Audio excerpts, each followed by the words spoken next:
How to exercise your way to a healthy blood pressure.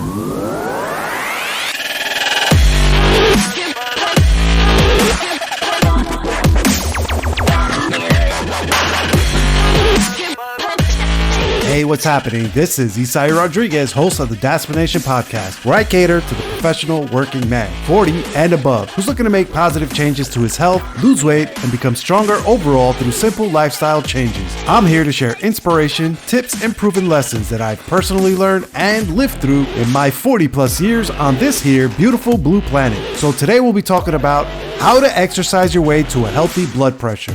And listen, your health and fitness goals are easier to achieve than you might think. First and foremost, it's all about getting your mind straight right from the get-go. And so I've got a freebie for you called the 10 Diastolic Mind Hacks that'll help you whip your mind into shape so that you can turn around and whip your body into shape. If that sounds good to you, then get on over to podcast.diastolic.com/mindhacks right now to get your freebie today and start using these 10 hacks to exercise consistently and create the real and lasting results that you're truly after and that you absolutely deserve. That's podcast.diastolic.com/mindhacks. Again, that's podcast.diastolic.com/mindhacks. Be in the know starting right now. So, with all that being said, let's get right into the show.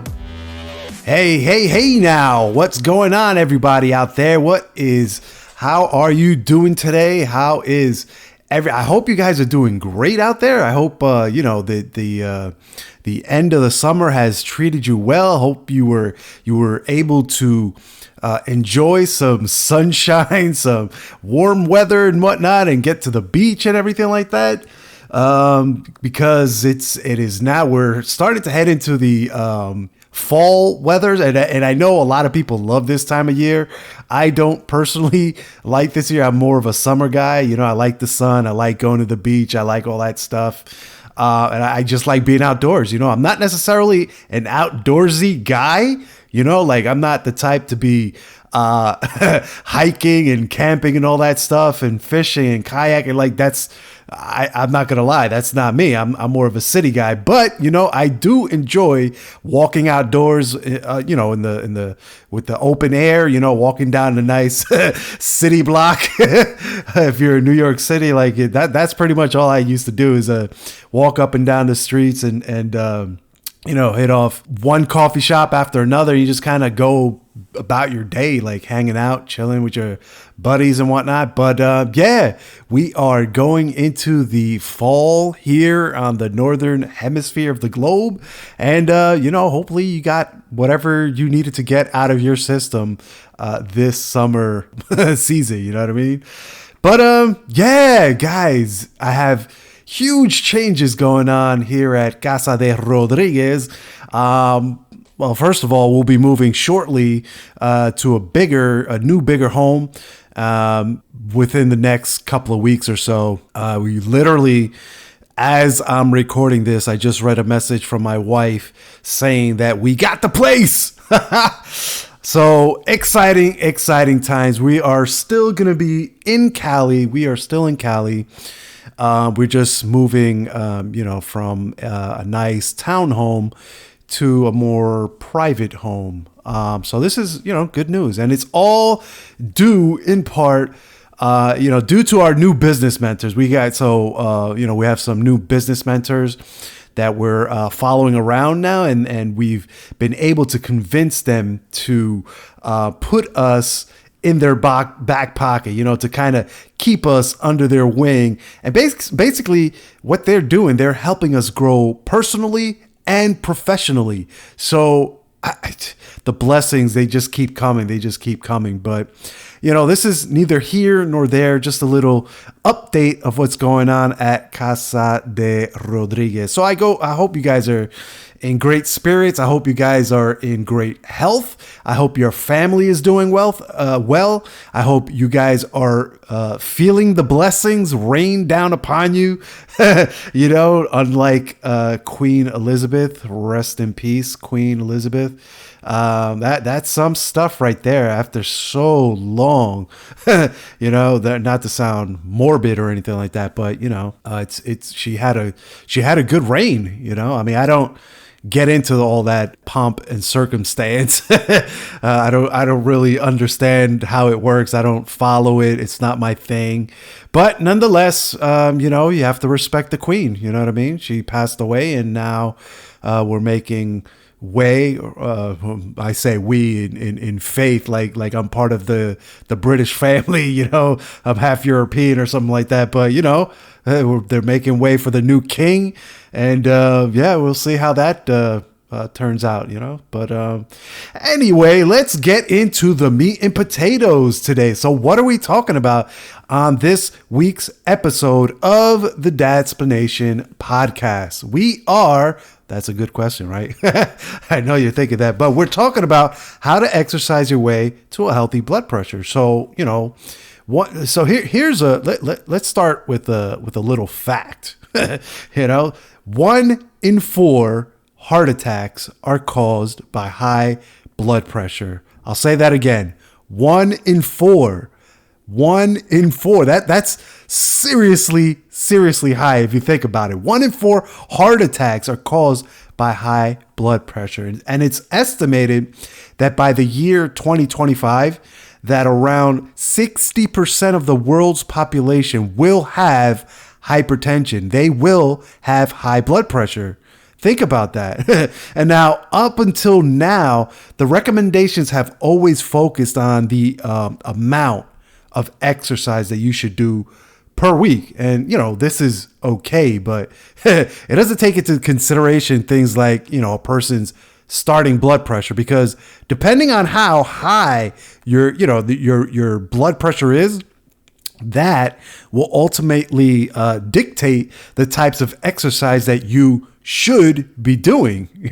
So obviously, if you have high blood pressure, there's a set of exercises that you should be doing to bring that under control. And if you have moderately high or not so high blood pressure, there's different types of exercises that you should be doing. And so in the health arena, or more specifically, the cardiology world, there's a special document called a consensus document. This document that was put together by the ESC, or the European Society of Cardiology.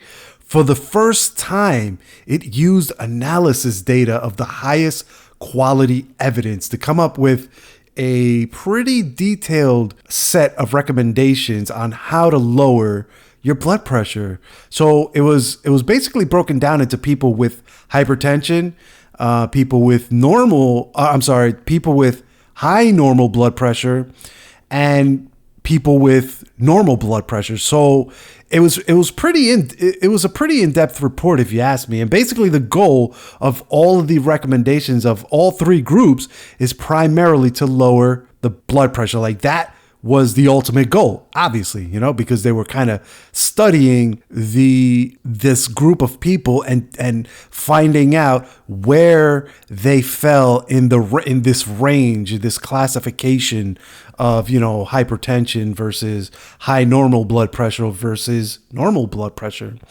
So they wanted to find those clearly define, I should say, those three groups, and then find exercises that would work for each group to lower those blood pressures or maintain them, if they weren't regularly high, what I mean? So they went into these studies with the ultimate goal of lowering a person's risk for things like heart attack and stroke or death from cardiovascular disease.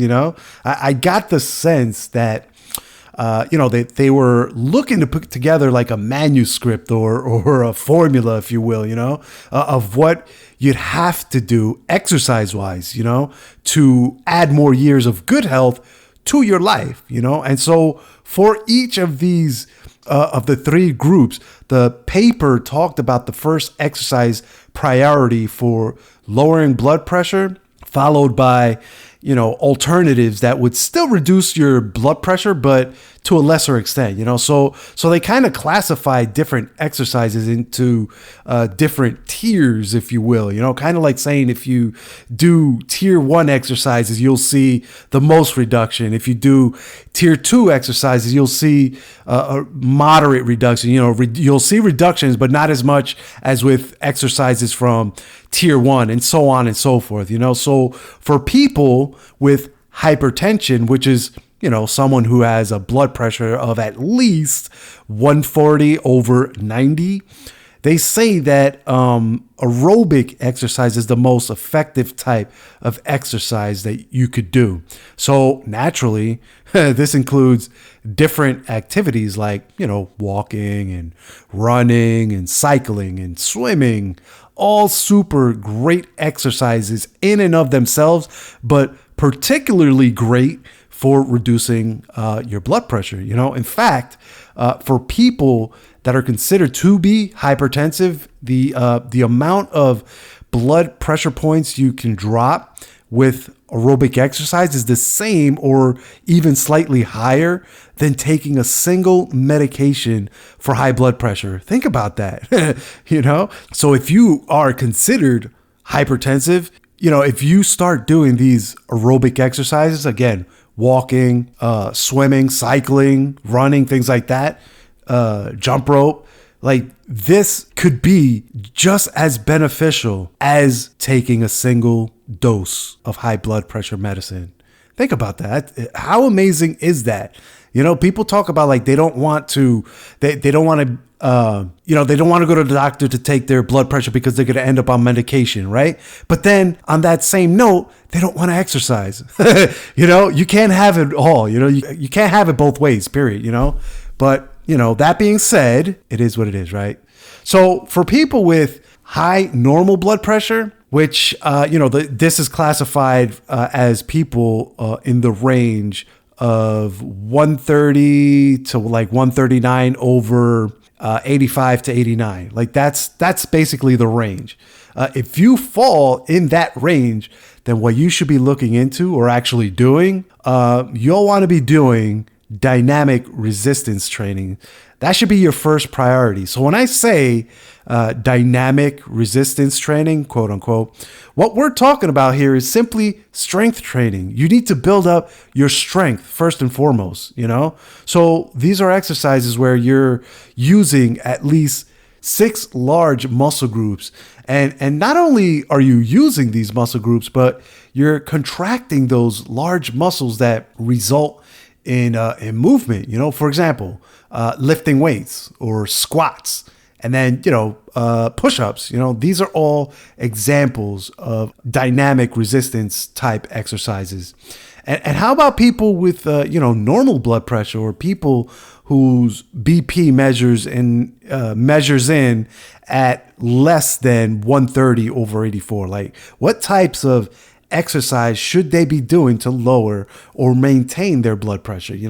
That's a great question, and a super simple one to answer, really. Like what they should be doing is primarily isometric resistance training. So with this type of training, this involves like static contraction of the muscles, or better said, the holding of the body in a certain position with no muscle or no joint movement. So, for example, the hand grip exercise, planks, Pilates, yoga, things like that. So, depending on the type of yoga or Pilates, like there could be quite a bit of movement involved. But you get what I'm saying here. It's more static movements or isometric holds, like any types of exercises where you're holding different positions for a longer period of time, Again, yoga, planks, Pilates, iso push-ups, iso lunges, wall sit is a good one, bench press, or my personal favorite, good mornings. Hello, if you don't know what a good morning is, then I urge you urge you. Pause this right now and YouTube it. Go to YouTube. Oh my God, they hurt so good. Go to YouTube, type in good morning exercise or good morning routine or something like that. And I remember the first time I did a workout that incorporated these, good mornings. And let me tell you, I felt my hamstrings activated for a good 2 weeks or so. It was that good. I mean, okay, maybe 2 weeks is a little over the top, but you know what I'm talking about when you feel the effects of your workout for days to come. But, anyways, go over to YouTube, search for that, give it a shot. Let me know what you think. But moving along, people with normal blood pressure who may be at a higher risk of becoming hypertensive, they may be particularly motivated to keep their levels down or in check, by doing these types of exercises. So, these ISO type of exercises. If you're considered obese, though, that's a different story. Well, then you already know that you're very likely to develop high blood pressure if the obesity continues over the years, but you have to get it under control with these exercises that we mentioned earlier. Even if you're healthy, if your parent is or was hypertensive, then you know that you're also at risk of developing high blood pressure. Get it under control with these exercises. Women who had high blood pressure during pregnancy, aka gestational hypertension. The same goes for you. Keep your blood pressure under control with some of these exercises, because here's the thing. Whether you find yourself in one of these groups or not, you too can put off or even prevent hypertension simply by exercising. And let me remind you again that by the year 2025, that's not too far away, my friends. By the year 2025, it's estimated that around 60% of the world's population will be hypertensive. Is that what you want for your life? Physical activity, aka exercise, should be done regularly so that you can sustain the benefits of a long and strong life. And one last tidbit before I sign off. For most exercises, the blood pressure lowering effect that you get from these exercises, they'll last for about 24 hours. This is pretty much the same exact effect that you get from using one dose of blood pressure meds. So that being said, it's in your best interest to be active every day if possible. And if you have any questions or you don't know where to get started, reach out to me, Isai@dadsplanation.com, ISAI@dadsplanation.com. And I'll get you in touch with a trainer that can get you started towards a normal blood pressure today. Guaranteed, or your money back. That was not a shameless plug, but really, I'm focused and determined to help and contribute to the lowering of the this global pandemic that we're at. And I'm not talking about COVID. I'm not talking about monkeypox. I'm talking about hypertension. I'm all in, and I'm here, and I'm ready to take on that challenge. And so with all that said and done, that's it, you guys. That's my show for today. I hope you found some valuable information here. And if nothing else, I hope I've entertained you for a few minutes and was able to bring you a little manly sunshine to your day. Thanks for taking some time out of your day to listen to me. It's very much appreciated. On next week's episode, we'll be talking about the 7 hidden benefits of deadlifts. So fellas, if you think you know every single benefit there is, then next week's episode is for you. And look, your health and fitness goals are easier to achieve than you might think. First and foremost, it's all about getting your mind straight right from the get-go. And so I've got a freebie for you called the 10 Diastolic Mind Hacks that'll help you whip your mind into shape so that you can turn around and whip your body into shape. Does that sound good to you? Then head on over to podcast.diastolic.com/mindhacks to get your freebie today and start using these 10 hacks to exercise consistently and create the real and lasting results that you're truly after and that you absolutely deserve. That's podcast.diastolic.com/mindhacks. Again, that's podcast.diastolic.com/mindhacks. Be in the know starting right now. Until our next chat, take care now. Bye.